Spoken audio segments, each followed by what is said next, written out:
So in Lynn Nottage's Intimate Apparel, two things I found interesting were is Esther's sort of rushing into of her marriage with George, who eventually turns on her. I thought that was kind of interesting because we can make a connection between, kids kind of getting into relationships these days in college, kind of rushing into it, not really, getting to know the other person.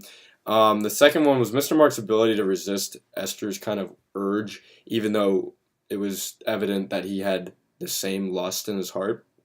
Um, Two values. The first one is then again Esther's hastiness to find true love. I think that was what she really valued the most, even though she kind of knew she kind of didn't know that it was gonna mean a little bit of a sacrifice, and also going into the unknown of not really being sure if this relationship with George was going to work out or not.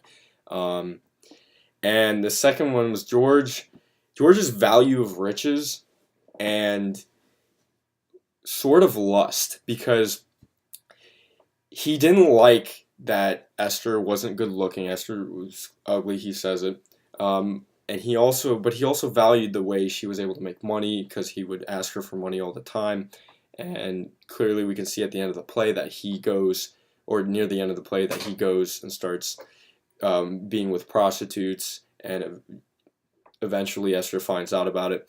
The play reinforces the idea that the African American experience kind of portrays of having a strong cultural identity and also successful individuals, and we can see that with Esther being, a successful businesswoman that she is, making money, having the business of making intimate apparel and also prostitution.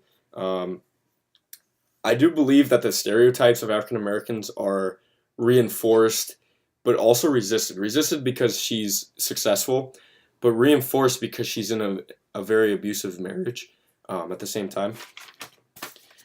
Yeah, I definitely do believe that stereotypes are still around today. There's definitely people who drive through bad neighborhoods that are African American populated, and they'll lock their doors for no reason. And I believe that stereotypes kind of come off of evidence, but also with false rumors, and that also brings along unfair grouping of a race or ethnicity.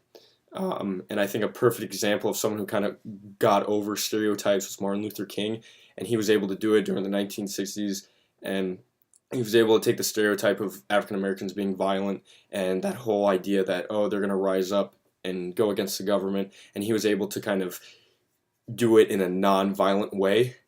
Um, and my two questions, my first one was, did Esther feel obligated to stay with George even though he was treating her horribly?